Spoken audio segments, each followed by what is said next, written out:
Garis besar di sini saya akan bahas jika ternyata Luffy adalah keturunan dari ras Lunarian.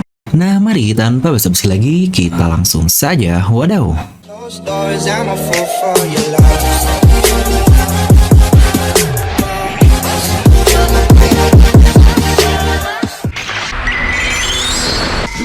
Nah, seperti biasa, sebelum lanjut video ini jangan lupa untuk subscribe dan juga nyalakan bel notifikasinya ya, karena kalian tidak akan tertinggal informasi menarik seputar One Piece hanya di channel Devil Nomi. Pastikan sebelum kalian komen atau cuma baca judul doang, kalian tonton video sampai habis, jadi tidak ada informasi yang miss dan juga yang setengah-setengah. Oke, kali ini kita akan bahas satu teori yang sangat liar nih. Apa benar Luffy adalah bagian dari ras Lunarian? Dan ingat juga, dia dulu pernah ngedip mata kiri waktu menjadi cover dari volume komik Skypiea lalu dengan sayap di belakangnya. Tapi sebelum itu, buat kalian yang gak baca manganya atau anime only, awas, ini bakal jadi spoiler yang luar biasa. Apa nih yang kalian lakukan sekarang? Ayo terus baca sampai ke manga yang saat ini. Tapi jika sudah, mari kita bahas terutama salah satu hal yang masih menjadi misteri, di mana teka-teki ini masih belum terselesaikan secara pasti terkait kemampuan api dari Luffy yang pertama kali dia keluarkan versus Hody di Fishman Island lalu dengan Red Hawk-nya. Pasti jadi pertanyaan banyak dari kita nih, apakah Red benar-benar bisa melakukan hal itu? Tapi langsung pada bilang, lah bang, dia kan Sun God alias matahari, jadi wajar dong dia bisa mengeluarkan api seperti itu. Nah, coba kalian baca baik-baik terlebih dahulu apa itu buah iblis Luffy Mythical Zoan yang Hito nominya, dimana dikatakan modelnya adalah model Nika. Ingat modelnya Nika ya, Nika saja dengan sifat karet yang dikatakan seperti itu oleh Gorosei langsung, dimana sebutannya sebagai Sun God atau Dewa Matahari itu adalah konteks yang berbeda dari buah iblisnya Nika ini sendiri, dimana Nika ini adalah karena dia membawa kedamaian, akhirnya dia disebut sebagai Sun God atau Dewa Matahari. Jadi bukan dia benar-benar sang Dewa Matahari, tapi arti dari Dewa Matahari ini sendiri yang mempunyai makna yang berbeda. Makanya sampai sekarang kita nggak pernah lihat kan Luffy bisa menciptakan api besar layaknya merah Nami milik es, dimana tonjokan api murni, dimana untuk kasus Luffy dia harus ada hubungannya dengan tangannya tersebut kan, yang berarti itu konsepnya memang sudah sangat berbeda. Ya sebenarnya bahasan lengkap tentang Nika yang banyak masih salah tangkap udah saya bahas lah di video terpisah. Mungkin ada juga nih dari beberapa kalian yang berpikir, lah bang, mungkin kemampuan Luffy karena freedom akhirnya dia bisa niru buah iblis yang lain dan lihat rambutnya aja berubah jadi seperti api. Lagi-lagi semua konsep tetap sama nih. Luffy ini intinya cuma di perkaretannya saja, dan rambut Luffy pun berwarna putih bukan api begitu. Dimana saya merasa ada satu tulis lagi nih yang udah berikan kepada kita terkait kemampuan dari Luffy. Ya kebiasaan lah dari Oda Sensei, dimana hal logis yang bisa ditunjukkan adalah dengan munculnya manusia yang bisa mengeluarkan api secara alami dari tubuhnya. Ya benar, itu adalah salah satu ras yang sudah mau punah di dunia ini, yang dikatakan hanya tersisa King saja, dan mereka disebut sebagai ras Lunarian yang bahkan dulu disebut sebagai God's Land atau negeri dewa yang hidup di puncak Red Line. Dimana dari tampilan King, seorang ras Lunarian lebih ke bentukan malaikat, manusia dengan sayap hitam yang sangat besar yang jauhlah lebih besar dari sayap ras manusia langit di Skypiea tersebut. Yang dimana dari perspektif Oda Sensei, King adalah salah satu karakter yang dibuat dengan sangat baik sekali. Dia sangat tampan, sosok pria yang sesungguhnya dengan rambut putih panjang dan kulit yang Oda beri warna. Ya, pembahasan mengenai kulit yang kenapa King ini satu-satunya karakter pertama di dunia One Piece yang diberi tone warna berbeda di manganya. Ingat ini di manga ya, yang notabene warnanya cuma hitam dan putih saja. Lagi-lagi untuk hal ini sudah saya bahas lengkap di video khusus King saja, tapi dari desain King atau Arbel ini, dia merepresentasikan ras yang sudah memudar dari kekuasaannya. Ternyata beberapa hal yang menarik dari ras Lunarian ini memberikan koneksi langsung terhadap bulan, mulai dari kata lunarnya yang berarti bulan juga. yang juga tidak hanya menarik bagi petualangan Enel di bulan sana dan segala kisah yang masih misterius tentang bulan atau Verifer dari dewa kita itu, tapi juga karena bulan dan matahari adalah satu simbol penting yang sangat relevan di dunia ini. Tapi di atas semua itu, King juga punya tato atau cukup mirip lah di bagian kiri matanya seperti ayah dari Luffy, yaitu Monkey D. Dragon. Itu mungkin bisa menjadi satu paralel jika Luffy adalah setengah matahari dan setengah bulan, half sun and half moon. Atau itu bisa menjadi pertanyaan lebih lanjut nih, apa mungkin ibu dari Luffy atau bahkan Dragon ini sendiri adalah ras Lunarian? Ingat warna kulit Dragon juga yang terbilang ya cukup gelap lah. Ya mungkin saja kan, insiden dari God Valley adalah bagian terakhir dari pemusnahan ras Lunarian, karena bukan hanya Lunarian disebut sebagai dewa yang juga dihubungkan dengan Luffy dengan gelar Sun God-nya tersebut. Yang jika kita lihat juga dari timelinenya, yang akhirnya King bisa bertemu Kaido pasca insiden God Valley ini adalah sesuatu yang sangat mencurigakan. Tapi di mana untuk ras Lunarian ini secara alami dia dapat menciptakan dan memanipulasi api di tubuhnya tersebut. Ini adalah hal yang sangat persis sekali seperti bagaimana suku Minks dapat menciptakan listrik dan suku Fishman dapat memanfaatkan air dan menciptakan air dari tubuhnya juga. Ras yang tidak benar-benar seperti manusia pada umumnya, dan tentu saja pasti mereka adalah musuh dari pemerintahan dunia aka Tenryubito. Yang hal tadi membawa saya ke kemampuan aneh Luffy yang dapat menciptakan api tersebut.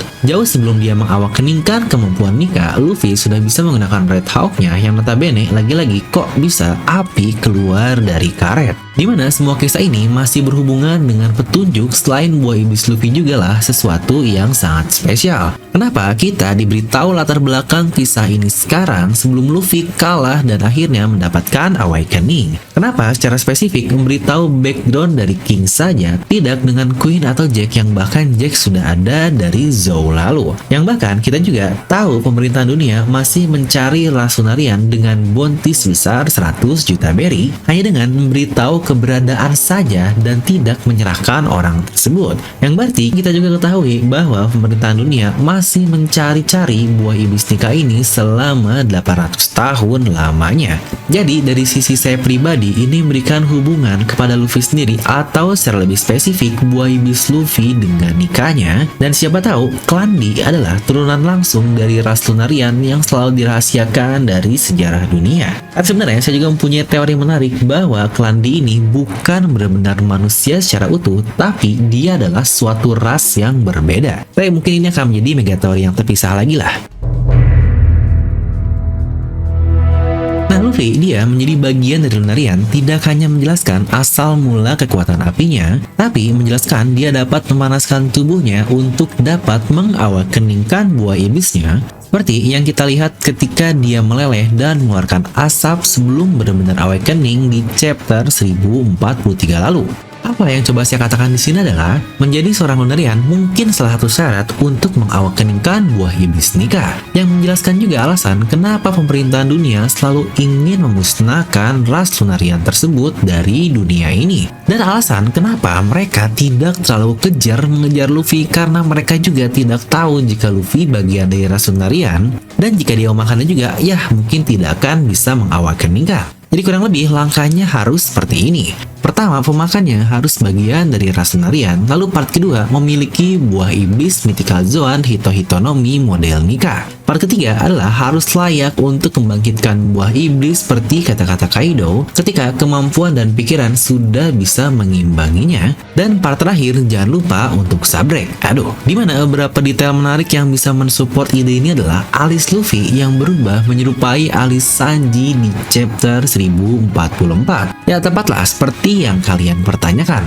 Kok bang alis Luffy ini berubahnya jadi kayak Sanji banget ya? Apa ada hubungan dan yang lain-lainnya? Yang sama juga, kenapa Sanji bisa menciptakan api di abang jambe dari kakinya? Yang saya bilang itu sangat tidak masuk akal, karena One Piece ini tidak masuk akal, tapi seharusnya akal tetap bisa masuk. Yang berarti sangat mungkin sekali itu ada hubungan dengan ras Lunarian yang diberi info banyak dari lawannya Sanji, yaitu Queen, dan bahkan situ pun dia menyindir.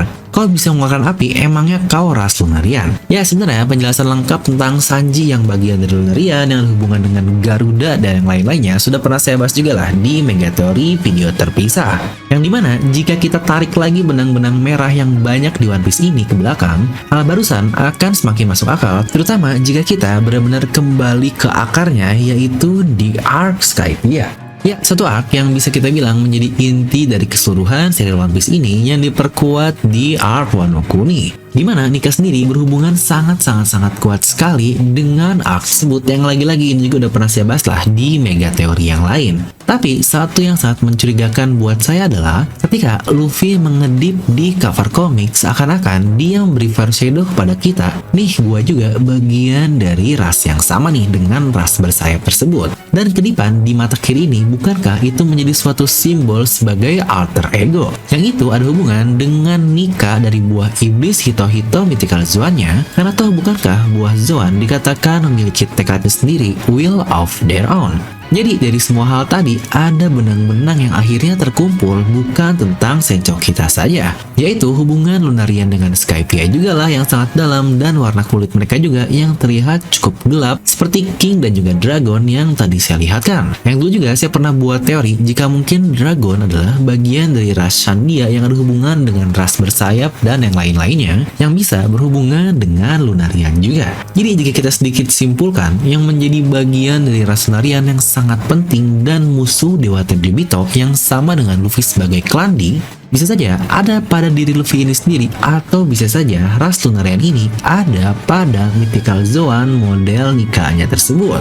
Nah kira-kira kalau menurut kalian mana sih yang paling masuk akal? Kalian bisa langsung tuliskan pendapat kalian di kolom komentar di bawah. Dan lagi-lagi buat kalian yang ingin cuan, terutama buat kalian yang tertarik di dunia kripto, dimana jika kalian ingin cuan dan untung seperti ini, yang bahkan masih cukup kecil nih, 300-500%, bahkan bisa sampai puluhan ribu persen, yaitu jelaslah dari kripto. Nah buat kalian yang ingin punya akunnya dan ingin mendapatkan komisi dari saya juga, jadi kita bagi-bagi komisi lah, atau win-win solution banget. Mendapatkan komisi, kalian juga mendapatkan komisi. Ini benar-benar sesuatu yang saling menguntungkan. Kalian bisa menggunakan kode referral yang ada di sini, atau kalian bisa langsung klik link di deskripsi video ya, dimana ini menggunakan exchange yang bernama Binance dan ini sudah terkonfirmasi di seluruh dunia atau termasuk exchange yang terbaik lah. Atau jika kalian lebih tertarik kepada saham dan mungkin bosan dengan beli Unilever, Telkom yang Indonesia lagi, mungkin kalian pengen beli Tesla atau mungkin Apple, Google, Microsoft yang lain-lain, kalian juga bisa menggunakan link di deskripsi tersebut untuk membuka broker saham yang bisa membeli saham dari luar negeri.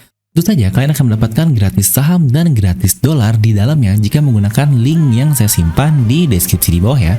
Intinya tahun baru harus cuan baru dong anjay. Dan seperti biasa, semoga kalian terhibur dengan video ini. Like aja kalau kalian suka, dislike aja kalau suka, jangan lupa untuk subscribe dan juga share video teman kalian. Gue Devil pamit and I'll see you guys next time.